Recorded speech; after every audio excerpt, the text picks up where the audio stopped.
ಪ್ರಿಯ ದೇವಜನವೇ, subscribe ಮಾಡಿ, like ಮಾಡಿ, support ಮಾಡಿ. ಐಶ್ವರ್ಯವಂತನಾಗಿರ್ತೀನಿ. ಯಾಕೆ ಹೇಳ್ತು? ಯಾಕೆಂದ್ರೆ ನನಗೆ ಗೊತ್ತು ದೇವರು ಏನೋ ಪ್ಲಾನ್ ಮಾಡ್ತಾನೆ. ಓಕೆನಾ? ಎಷ್ಟು ಮಂದಿಗೆ ದೇವ್ರ ಪ್ಲಾನ್ ಬೇಕಾಗಿರುತ್ತೆ? ಅಥವಾ ನಿಮ್ ಪ್ಲಾನ್ ಚೇಂಜ್ ಮಾಡ್ಬೇಕು ಅನ್ಕೊಂತಾ ಇದ್ದೀರಾ? ಮಾಡ್ಬೇಕಾ? ಮಾಡು. ಯಾವುದೇ ಪರಿಸ್ಥಿತಿ ಕೆಟ್ಟೋದ್ರು ಕೂಡ ಭಯ ಪಡಬೇಡ್ರ. ಇದು ಪ್ಲಾನ್ ಚೇಂಜ್ ಮಾಡ್ತಾನೆ. ಪ್ಲಾನ್ ಚೇಂಜ್ ಮಾಡ್ತಾನೆ. ಅದಕ್ಕೆ ಯೇಸು ಕ್ರಿಸ್ತನಲ್ಲಿ ನೋಡಿ, ಯೇಸು ಕ್ರಿಸ್ತನಲ್ಲಿ ನೋಡಿ ಒಂದ್ಸಾರಿ ಏನಾಗ್ತದೆ, ನಾವೆಲ್ಲಿ ನೋಡ್ತೀವಿ ಅಂದ್ರೆ ಬೈಬಲ್ ಅಲ್ಲಿ ನೋಡ್ತೀವಿ. ಯೆಹೋಶುವ ತನ್ನ ಇಸ್ರಾಯೇಲ್ ಎಲ್ಲ ಕರ್ಕೊಂಡ್ ಬರ್ದು ಎಲ್ಲಿ ನಿಂದಿರ್ತಾನೆ? ಎರಿಕೋಟೆ ಅಂತ ನಿಂದಿರ್ತಾನೆ. ಎಲ್ಲಿ ನಿಂದಿರ್ತಾನೆ? ಎರಿಕೋಟೆ. ದೊಡ್ಡ ಗೋಡೆ ಅದು. ಯಾವ ಗೋಡೆ? ದೊಡ್ಡ ಕೋಟೆ. ಆ ಕೋಟೆ ಮೇಲೆ ಮನೆ ಕಟ್ತಿದ್ರಂತೆ. ಆ ಕೋಟೆ ಲಾರಿಗಳು ಹೋಗ್ತಿದ್ರಂತೆ ಆ ಕೋಟೆ ಮೇಲೆ. ಇವಾಗೆಲ್ಲ ಅವಾಗಿದ್ದ ಲಾರಿಗಳೆಲ್ಲ ಹೇಳ್ತಾರೆ, ನಾನು ಮನೆ ಕಟ್ಟಿದ್ರೆ ಒಂದು ಮನೆಗೆ ಲಾರಿ ಹೋಗ್ತದಲ್ಲ, ಅಷ್ಟು ಜಾಗದ ಮೇಲೆ ಏನ್ ಕಟ್ತಿದ್ರಂತೆ ಅವರು ಮನೆ. ಅಷ್ಟು ದೊಡ್ಡ ಗೋಡೆ ಅದು. ಅಂತ ಗೋಡೆ ಐತೆ, ಮುಂದೆ ಏನ್ ಮಾಡ್ಬೇಕು ಗೊತ್ತಿಲ್ಲ. ಆದ್ರೆ ದೇವ್ರು ಏನ್ ಮಾಡ್ದಲ್ಲಿ, ಅವ್ರ ಪ್ಲಾನ್ ಎಲ್ಲ ಚೇಂಜ್ ಮಾಡಿಬಿಟ್ಟ. ಏನ್ ಮಾಡ್ದ? ಪ್ಲಾನ್ ಎಲ್ಲ ಚೇಂಜ್ ಮಾಡ್ದ. ಇವತ್ತು ನೋಡಿ, ನೀನು ವಿರೋಧವಾಗಿ ಏನಿದ್ರು ಕೂಡ ಈ ವಾಕ್ಯ ಕೇಳಕ್ಕೆ ಒಂದು ವಿಷಯದಲ್ಲೂ ಕೂಡ ಭಯ ಪಡದೇ ಬೇಕಾಗಿದೆ, ಗೊತ್ತಾ? ಯಾವ ಸಾಲು ಕೂಡ ನೀವು ಭಯ ಪಡದೆ, ರೋಗ ಕೂಡ ಯಾವ್ದಕ್ಕೂ ಭಯ ಪಡದೆ. ಸಿಂಪಲ್. ನಿನಗೋಸ್ಕರ ಏನೋ ಪ್ಲಾನ್ ಮಾಡ್ತಾರೆ. ಅರ್ಥ ಆಯ್ತಾ? ಡಾಕ್ಟರ್ ಏನೇ ಪ್ಲಾನ್ ಹೇಳಿ ಕೇಳ್ಬೇಡ ಅಂದ್ರೆ ಅವ್ರದ್ದೆಲ್ಲ ತಗೊಂಡು ಟ್ಯಾಬ್ಲೆಟ್ ಅದೇ ಬೇಡ ಅನ್ನಲ್ಲ. ಆದ್ರೆ ಆತನ ಫೈನಲ್ ಹೇಳಿದ್ರೆ ಅದು ನಂಬೇಡ. ಫೈನಲ್ ಆದ್ರೆ ನಂಬೇಡ. ಏನ್ ಮಾಡ್ಬೇಡ ಅದನ್ನ. ಯಾರೋ ಮಾಟ ಮಂತ್ರ ಬರ್ತದೆ, ಅವನು ಹಿಂಗೆ ಅದನ್ನು ಕೂಡ ನಂಬೇಡ. ಅದು ಕೂಡ ನಂಬೇಡ. ಆ ಪ್ಲಾನ್ಗಳೆಲ್ಲ ದೇವರು ಏನ್ ಮಾಡ್ತಾನೆ ಗೊತ್ತಾ? ಚೇಂಜ್ ಮಾಡ್ಬಿಡ್ತಾನೆ. ಎಲ್ಲ ವೆರೈಟಿ ಕಾರ್ಯಗಳನ್ನ ಮಾಡ್ತಾನೆ, ಡಿಫ್ರೆಂಟ್ ವಿಶೇಷಗಳನ್ನ ಅದನ್ನು ಮಾಡ್ತಾನೆ, ಗೊತ್ತಾ? ಎಲ್ಲ ಪ್ಲಾನ್ಗಳು ಏನ್ ಮಾಡ್ತಾನೆ? ಚೇಂಜ್ ಮಾಡ್ತಾನೆ. ಅದಕ್ಕೆ ನೀನು ಈ ಯೋಚನೆಗಳಲ್ಲಿ ಇರ್ಬೇಕು. ಕ್ರಿಸ್ತನ ಯೋಚನೆಗೆ ನೀನು ಕನೆಕ್ಟ್ ಆಗ್ಬೇಕು. ಯಾರ ಯೋಚನೆ ಕನೆಕ್ಟ್ ಆಗ್ಬೇಕು? ಯಾವಾಗ ಕನೆಕ್ಟ್ ಆಗ್ತಿರಲ್ಲ 15 ಪಟ್ಟು ದೇವ್ರು ನಿಮ್ಮನ್ನ ಆಶೀರ್ವಾದ. ಯಾವ ಪಟ್ಟು? ಬೇಕಾ ಬೇಡ ನಿಮಗೆ? ಅದ ಎಷ್ಟೋ ಮಾಡ್ತಾನೆ, ನಾನು ಇಲ್ಲ ಅಂತ ಹೇಳಲ್ಲ. ಬಟ್ ಇವತ್ತು ಪ್ರೊಫೆಟಿಕಲ್ ಮೆಸೇಜ್ ಎಷ್ಟು ಪಟ್ಟು? 15 ಪಟ್ಟು ಆಶೀರ್ವಾದಗಳು ನಿಮಗೆ. ಎಷ್ಟು ಪಟ್ಟು? 15 ಪಟ್ಟು. ಬೇಕಾ ಬೇಡ? 10 ಕೆಜಿ ಅಕ್ಕಿ ಯಾರಿಗೆ ಬೇಕಾ ಬೇಡ? 10 ಕೆಜಿ ಅಕ್ಕಿ 15 ಆಶೀರ್ವಾದ. 15 ಪಟ್ಟು ದೇವರ ಆಶೀರ್ವಾದಗಳನ್ನ ಮಾಡ್ತಾರೆ. ಎಷ್ಟು ಪಟ್ಟು? ಎಷ್ಟು ಮಂದಿ ಇದಕ್ಕೆ ಸೂಚನೆಗಳು ಕೇಳ್ತೀರಾ? ಅದು ಕೂಡ ಬೈಬಲ್ ಅಲ್ಲೇ ತೋರಿಸೋಣ. ನೋಡ, ಇದಕ್ಕೆ ಏನ್ ಕೇಳ್ತ ನೋಡ. ಮತ್ತೆ ಅಲ್ಲಿಗೆ ಬಾ. ಅರಸುಗಳಿಗೆ 6ನೇ ವಚನ. ಟೈಮ್ ಎಷ್ಟು?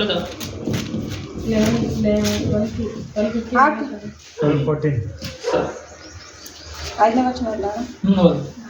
ನಾನು ನಿನ್ನ ಪ್ರಾರ್ಥನೆಯನ್ನು ಯೆಶಾಯನು ಅರಮನೆಯ ಮಧ್ಯ ಪ್ರಾಕಾರವನ್ನು ದಾಟುವುದಕ್ಕೆ ಮೊದಲು ಯೆಹೋವನು ಅವನಿಗೆ, ನೀನು ಹಿಂದಿರುಗಿ ಹೋಗಿ ನನ್ನ ಪ್ರಜೆಗಳ ಪ್ರಭುವಾಗಿರುವ ಹಿಜ್ಕೀಯನಿಗೆ, ನಾನು ನಿನ್ನ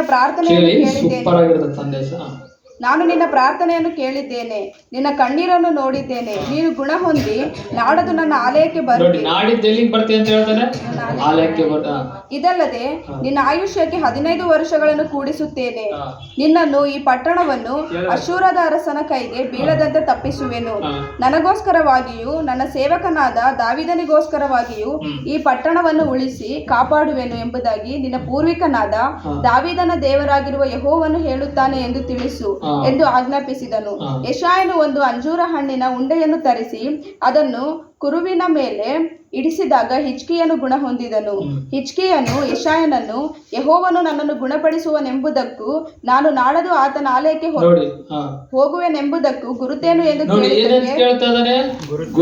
ಇವನು ನಾನು ಸತ್ತೋತ್ ಅಂತ ಹೇಳಿದ ಗುರುತು ಕೇಳಿಲ್ಲ. ಅರ್ಥ ಆಯ್ತಾ? ಉಲ್ಟಾ ಅಂದ್ರೆ ಮೆಂಟಲ್ ಹಿಂಗೆ ಹೇಳ್ತಾರ. ಏನು ಕೇಳಿಲ್ಲ ಅವಾಗ? ನಾನು ಸತ್ತೋಗ್ತೀನಿ ಅಂತ ಪ್ರವಾದಿ ಬಂದು ನೀನ್ ಸತ್ತೋಗ್ತೀನಿ ಅಂತ ಕೇಳ್ದ. ಏನ್ ಗ್ಯಾರಂಟಿ? ಏನ ಕೇಳ್ದ? ಏನು ಕೇಳಿಲ್ಲ. ಏನು ಕೇಳ ನೋಡಿ. ನೆಗೆಟಿವ್ ಟಕ್ಕಂತ ಕ್ಯಾಚ್ ಮಾಡ್ಬಿಡ್ತೀವಿ ನಾವು, ಹೌದಾ? ನೆಗೆಟಿವ್ ಏನ್ ಮಾಡ್ತೀವಿ ನಾವು? ಸಾಲಾದ್ರೆ ಸತ್ತೋಗಿ ಅಂದ್ರೆ ಸಾಕು, ಇವನೇ ಆಲ್ರೆಡಿ ಸತ್ತೋಗ್ಬಿಡ್ತಾನೆ, ಹೌದಾ? ಸ್ವಲ್ಪ ಏನೋ ನಿನಗೆ ಕಡದತ್ತಲ್ಲ ನಾಯಿ ಇರ್ತೀರ ಡೌಟ್ ಅಂದ್ರೆ ಅವನು ಅಲ್ಲೇ ಹೋಗ್ಬಿಡ್ತಾನ. ಅರ್ಥ ಆಯ್ತಾ? ಲೋನ್ ನಿನಗೆ ಬರಲ್ಲ ಅಂದ್ರೆ ಸಾಕು, ಅಲ್ಲೇ ಚಿಂತೆಯಲ್ಲೇ ಮುಳುಗಿಬಿಡ್ತಾನ, ಹೌದಾ?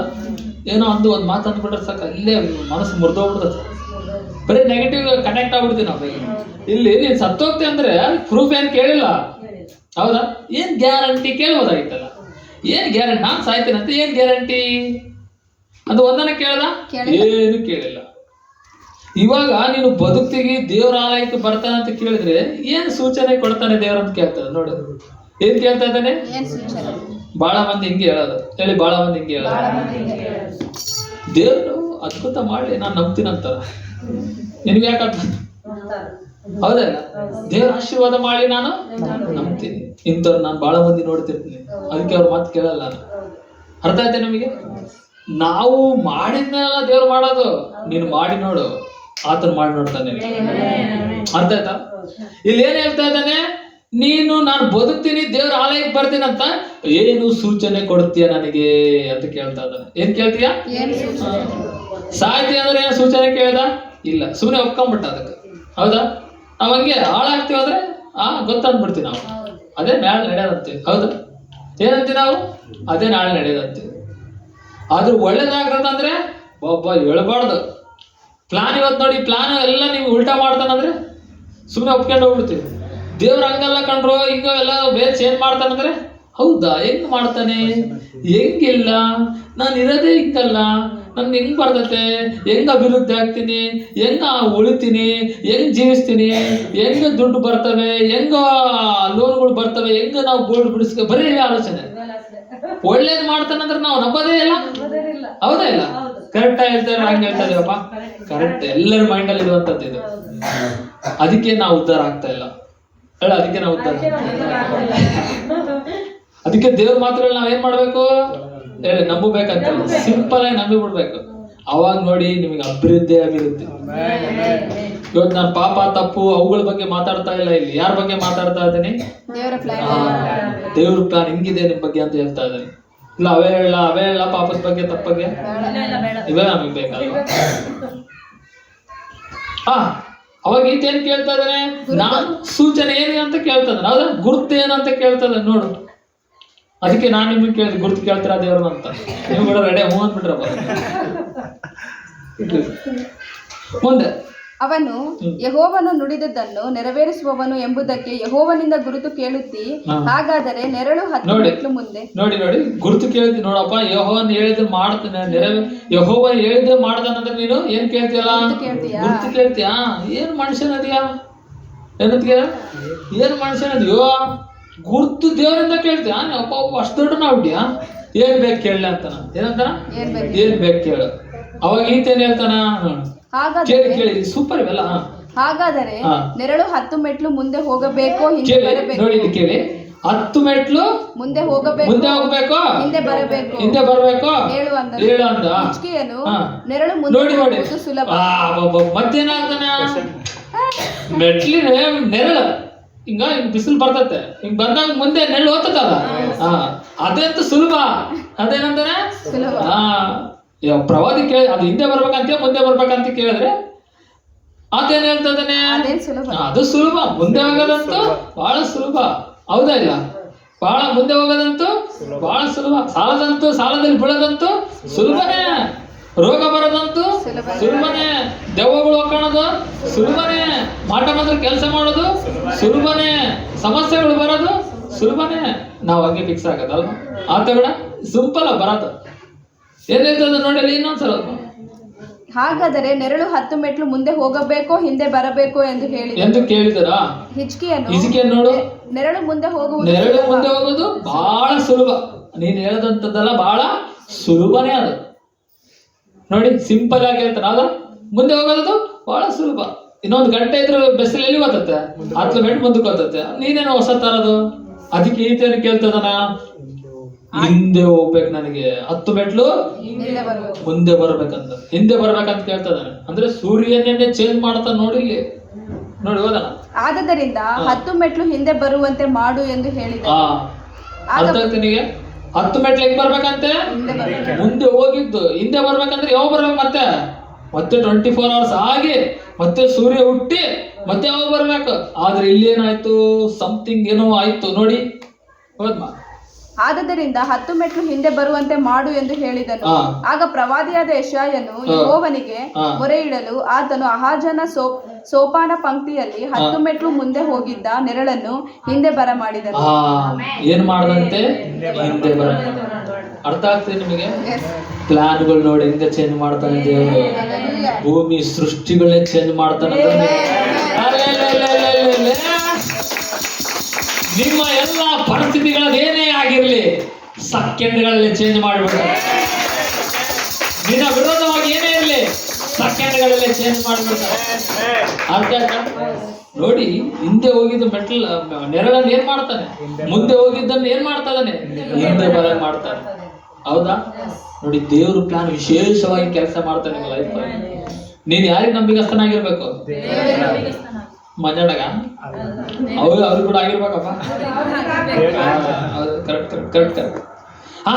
ಅರ್ಥ ಆಯ್ತಾ ನಿಮಗೆ? ದೇವರಿಗೆ ನಂಬಿಕಸ್ಥರು ಯಾರು ಆಗ್ತಿರಲ್ಲ ಅವ್ರ ಪ್ಲಾನ್ಗಳನ್ನ ಮಾತ್ರ 100% ಅರ್ಥ ಆಯ್ತಾ? ನೋಡಿ, ಅದಕ್ಕೆ ಹೇಳೋದು ದೇವರಿಂದ ಸೂಚನೆ ಕೇಳ್ಬೋದು. ನೀವು ಕೂಡ ಕೇಳ್ಬೋದಾ? ಒಬ್ಬೊಬ್ಬ ನಾವು ದೇವ್ರಿಗೆ ಕೇಳ್ತೀವ? ಕೇಳಿ, ನೀವು ಕೇಳ್ತೀರಿ, ನಾನು ಕೇಳ್ತೀನಿ, ನಾನು ತಗೊಂತೀನಿ. ನೀವು ಕೂಡ ಕೇಳ್ರಿ ಅಂತ. ನೀವೇನ್ ಮಾಡೋದು ಗೊತ್ತಾ? ಇವಾಗ ಬಳ್ಳಾರಿ ಗುಡ್ಡನ್ನು ತಗೊಂಡು ಬೇರೆ ಹತ್ರ ಇಡ್ಬೇಕಂತ ಕೇಳ್ಬೋದು ಅಂತ ಕೇಳ್ಬೇಕಾ? ಇಲ್ಲ, ನೋಡು, ಮನೆಗಿದ್ರೆ ಸಾಗೋಣ, ನಮ್ದು ಹೇಳ್ಬಾರ್ದು. ಸಿಂಪಲ್, ಚಿಕ್ಕ ವಿಷಯಗಳೇ. ಇವಾಗ ಏನ್ ಕೇಳ್ಬೇಕು ಗೊತ್ತಾ? ನೀವು ಪ್ರತಿದಿನ ಕೇಳ್ಬೇಕು. ನಾನು ಹಿಂಗ ಆಫೀಸ್ಗೆ ಹೋಗ್ತೇನೆ, ಆ ಸಾರೆಲ್ಲ ನಮ್ಮ ಪಕ್ಷವಾಗಿ ಮಾತಾಡ್ಬೋದು, ಅದು ಕೇಳ್ಬೋದು. ನೀನು ಮಾತಾಡ್ತೀನಿ, ನೋಡ್ಬೋದು. ನಾನು ಈ ವಾರದಲ್ಲಿ ಒಂದು ಕೆಲಸ, ಅದು ಕೂಡ ಕೇಳ್ಬೋದು. ಈ ವಾರ ಏನಾದ್ರು ನಿಮ್ಗೆ ಇಷ್ಟ ಬಾ, ನಿಮ್ಮ ಇಷ್ಟ ನಮಗೇನು ಗೊತ್ತಾಗ್ತಾವಲ್ಲ, ನೀವೇನ ಕೇಳ್ಕೋಬಹುದು. ನಂದು ನಾನು ಕೇಳ್ಕಂತೆ, ನನಗೆ ಗೊತ್ತು. ನಿಮ್ದು ನೀವು ಕೇಳ್ಬೋದು. ಕ್ವಶನ್ ಆಗ್ಬೋದು ದೇವ್ರು, ಏನು ಹಂಗೇನಿಲ್ಲ ಅಂತ ಹೇಳಿ. ಮತ್ತೆ ನಮ್ಮ ಫ್ರೆಂಡ್ ಇದ್ದಂಗ. ಯಾರಿದ್ದಂಗ? ಫ್ರೆಂಡು, ಡ್ಯಾಡಿ ಏನ್ ಅನ್ಕೊಂತ ನೀನಿದ್ದಾಗ. ಅರ್ಥ ಆಯ್ತಾ? ನೀನು ಹೋಗಿ ಕೇಳುವಾಗ ಆತ ನಿನಗೋಸ್ಕರ ವರ್ಕ್ ಮಾಡ್ತಾನೆ. ನೆರಳನ್ನೇ ಬರಂಗ್ ಮಾಡಿದ್ದಾನಂತೆ. ಹೌದಾ? ನಿನಗೋಸ್ಕರ ಏನಾದ್ರೂ ಮಾಡ್ತಾನಿಲ್ಲ? ಏನಾದ್ರೂ ಮಾಡ್ತಾನೆ. ಅಮ್ಮಂದ್ ರಿಪೋರ್ಟ್ ನಾರ್ಮಲ್ ಬರ್ಬೇಕು, ಮಾಡ್ತಾನಿಲ್ಲ? ಚಪ್ಪಲ್ ಹೊಡ್ರಿ.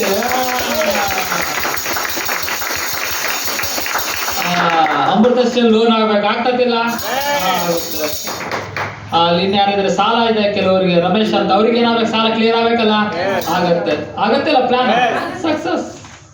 ಹೌದಾ? ನಿಮ್ದೇನಂತ ಗೊತ್ತಿಲ್ಲ, ಮತ್ತೆ ನನ್ನ ಹೆಸರು ಹೇಳಿಲ್ಲ ಅನ್ಬೇಡ್ರಿ. ಎಲ್ಲ ನಿಮ್ಮೆಲ್ಲ ನೆರವೇರ್ಬಿಡಪ್ಪ. ದೊಡ್ಡ ಚಪ್ಪಲ್ ಹೊಡ್ಬಿಡ್ರಿ. ನಂದು ಕೂಡ ಎಲ್ಲ ಪ್ಲಾನ್. ಹೌದಾ? ಎಷ್ಟು ಮಂದಿಗೆ ಅರ್ಥ ಆಯ್ತು? ಹಿಜ್ಕೀಯನ ಎಲ್ಲ ಪ್ಲಾನ್ಗಳನ್ನ ದೇವ್ರು ಏನ್ ಮಾಡಿದ ಗೊತ್ತ? ಇವತ್ತು ಚೇಂಜ್ ಮಾಡಿದ. ಎಷ್ಟು ಪಟ್ಟು? ಇವತ್ತು ನಮ್ಮ ಕೆಟ್ಟ ಪ್ಲಾನ್ಗಳು ಏನೇ ಇರ್ಲಿ ಎಲ್ಲವ ಏನ್ ಮಾಡ್ತಾನೆ ದೇವರು? ಏನ್ ಮಾಡ್ತಾನೆ? ಡಾಕ್ಟರ್ಗಳು ಏನ್ ಹೇಳಿದ್ರು ಅದನ್ನ ಏನ್ ಮಾಡ್ತಾನೆ? ಪರಿಸ್ಥಿತಿಗಳು ಏನ್ ಹೇಳಿದ್ರೆ ಏನ್ ಮಾಡ್ತಾನೆ? ಸಮಸ್ಯೆಗಳು ಏನ್ ಹೇಳಿದ್ರು ಕೂಡ ಯಾರಿಗೋಸ್ಕರ? ಆ ಪ್ಲಾನ್ ನಮ್ಮ ಲೈಫ್ ಅಲ್ಲಿ ನೆರವೇರ್ಬೇಕಂದ್ರೆ ನಾವೇನ್ ಮಾಡ್ಬೇಕು? ಇಷ್ಟೇ ಸಿಂಪಲ್. ಓಕೆನಾ? 15 ಪಟ್ಟು ಆಶೀರ್ವಾದ ಹೊಂದ್ಬೇಕಂದ್ರೆ ನಾವ್ ಹೆಂಗಿರ್ಬೇಕು? ಅಷ್ಟೇ ನಂಬಿಕಸ್ತರು. ಹೇಳ, ಅಷ್ಟೇ ನಂಬಿಕಸ್ತರು. ಓಕೆನಾ? ಅಷ್ಟೇ ನಂಬಿಕಸ್ಥರಾಗಿರ್ಬೇಕು. ಅಷ್ಟೇ ಸಭೆಗೆ ಕನೆಕ್ಟ್ ಆಗಿರ್ಬೇಕು. ಅಷ್ಟೇ ಪ್ರಾರ್ಥನೆಯಲ್ಲಿ, ಅಷ್ಟೇ ಆರಾಧನೆಯಲ್ಲಿ, ಅಷ್ಟೇ ದೇವರ ಹತ್ರ ನಡೆದುಕೊಳ್ಳೋರು. ಓಕೆನಾ? ಇದನ್ನ ಮಾಡಿ ನೋಡಿ, 15 ಪಟ್ಟು ಆಶೀರ್ವಾದಗಳೇ. ಓಕೆನಾ? ಅಷ್ಟೇ ಬಿತ್ತುವಾಗ, ಕಾಣಿಕೆಯನ್ನು ಬಿತ್ತುವಾಗ ಎಷ್ಟು ಪಟ್ಟು ಆಶೀರ್ವಾದ ಮಾಡ್ತಾನಂತೆ? 100%. ಇಲ್ಲ, ಇವತ್ತಿಂದ ಬರ್ಬೇಕು. ನೋಡಿ, ಅದಕ್ಕೆ ಯೋಚನೆ ಮಾಡ್ರಿ ನೀವಲ್ಲ, ಅಲ್ಲೇ ಕನ್ಫ್ಯೂಸ್ ಆಗ್ಬಿಡ್ರಿ ನೀವು. ಇವತ್ತಿಂದ ಅದಕ್ಕೆ ಇವತ್ತಿಂದ ಹೇಳದ್ ನಾನು. ಇವತ್ತಿಂದ ನಾನೇನ್ ಹೇಳ್ತೀನಿ, 1 ಪಟ್ಟಲ್ಲ, ಎಷ್ಟು ಪಟ್ಟು ಇವತ್ತು? ನೀನ್ ಏನೇ ಮಾಡಿ ಇವತ್ತು 15 ಪಟ್ಟು ಆಶೀರ್ವಾದ. ಓಕೆನಾ? ಎಷ್ಟು ಪಟ್ಟು? 1 kg ಅಕ್ಕಿ ದೇವರಿಗೆ ಸ್ಪಾನ್ಸರ್ ಮಾಡಿದ್ರೆ 15 kg ಆಶೀರ್ವಾದ. ಓಕೆನಾ? ಏನೇ ಆಗಿರೋದು, ಯಾವುದೇ ವಿಷಯದಲ್ಲಿ ಆಗಿದೆ, 1 ಪಟ್ಟು ನೀನು ಬಿತ್ತಿದ್ರೆ 15 ಪಟ್ಟು. ಇವತ್ತು ಯಾವ ಡೇಟ್? ಇವತ್ತು ಈ ತಿಂಗಳಿಗೆಲ್ಲ 15 ಪಟ್ಟು ಇಟ್ಕೊಂಡ್ಬಿಡೋಣ. ಸೂಪರ್. ಎಷ್ಟು ಪಟ್ಟು? 15 ಪಟ್ಟು. ಈ ತಿಂಗಳಲ್ಲಿ ನೀನು ಏನ್ ಮಾಡಿದ್ರು, ಏನೆಲ್ಲ ಕೆಲಸಗಳು ಮಾಡಿದ್ರೆ 15 ಪಟ್ಟು ಆಶೀರ್ವಾದಗಳನ್ನ ಹೊಂದಿಕೊಳ್ಳಿಕ್ಕೆ. ಯಾಕಂದ್ರೆ ಮೊದಲನೇ ಸ್ಥಾನ ಯಾರಿಗೆ ಕೊಟ್ಟಿದ್ದೀವಿ? ನಿನ್ನ ಪ್ಲಾನ್ಗಳನ್ನೆಲ್ಲ 15 ಪಟ್ಟು ಆಶೀರ್ವಾದ ಮಾಡ್ತಾರೆ. ನೀವು ಬರ್ಕೋಬಹುದು, ಡಿಸೈಡ್ ಆಗ್ಬೋದು, ಡಿಕ್ಲೇರ್ ಮಾಡ್ಕೋಬಹುದು, ಮಂಜಾಣ ಹೇಳಂತ ಯಾರಿಗಾನ ಹೇಳ್ಕೋಬಹುದು. ಇದ್ರನ್ನ 15 ಪಟ್ಟು ಆಶೀರ್ವಾದಗಳು ನಿಮ್ಮ ಲೈಫ್. ಯಾಕೆಂದ್ರೆ ನನ್ನ ಮಾತಲ್ಲ, ಯಾರು ಮಾತಿದು? ಹೌದಾ? ಇದಕ್ಕಾಗಿ ಸೂಚನೆಗಳು ಏನ್ ಕೇಳ್ತಾರೆ ನಿಮಗೆ ಮನಸ್ಸಲ್ಲಿ ಅನ್ಕೊಳ್ರಿ, ನಿಮ್ ಮನೆಗೆ ಹೋಗೋದಾದ್ರೆ ದೇವ್ರು ತೋರಿಸ್ತಾನೆ. ಮತ್ತೆ ಇಲ್ಲಿದ್ವಲ್ಲ ಕೇಳ್ರಪ್ಪ, ಅರ್ಥ ಆಯ್ತಾ? ಸೂಚನೆಗಳು ಅನುಗುಣ ತಕ್ಕಂತೆ ಇರ್ಬೇಕು. ನಮ್ ಸೂಚನೆಗಳು ಕೂಡ ಹೆಂಗಿರ್ಬೇಕು? ಅದನ್ನ ಬಿಟ್ಟು ಬೇರೆ ಎಲ್ಲ ಕೇಳಿದ್ರೆ ಅದು ಮಾಡೋದು ದೇವ್ರು. ಅರ್ಥ ಆಯ್ತಾ ನಿಮಗೆ? ಸೂಚನೆ ನೋಡಿ, ಅಲ್ಲಿ ಅವತ್ತು ಬಿಸಿಲಿತ್ತು, ಆ ಬಿಸಿಲು ನೋಡ್ದ ಎಜಿಕೆ, ಅದನ್ನ ಏನ್ ಮಾಡ್ದ? ಯೆಶಾಯ ನೋಡ್ದ, ಆ ಬಿಸಿಲ ಹಿಂದೆ ಬರ್ಬೇಕನ್ನಂಗ್ ಮಾಡ್ದ, ಅದು ಮಾಡ್ದ. ಸೂಚನೆಗೆ ತಕ್ಕಂತೆ ಏನಾಗಿರ್ಬೇಕಲ್ಲಿ? ತಕ್ಕಂತೆ ಮಾತಾಡ್ಬೇಕು. 15 ಪಟ್ಟು ಆಶೀರ್ವಾದಗಳು. ಓಕೆನಾ? ನಿಮಗೆ 15 ಪಟ್ಟು ಬೇಕಂದ್ರೆ ದೇವರ ಕೂಡ ಹೆಂಗಿರ್ಬೇಕು ನಾವು? ಹಾಗೆ ನಡೆದುಕೊಳ್ಬೇಕು. ಓಕೆನಾ? ಇವತ್ತು ಸಭೆಗೆ ಬಂದ ನಿಮ್ಮೆಲ್ಲರ ಜೀವನದಲ್ಲಿ 15 ಪಟ್ಟು ಆಶೀರ್ವಾದಗಳನ್ನ ಮಾಡಿ.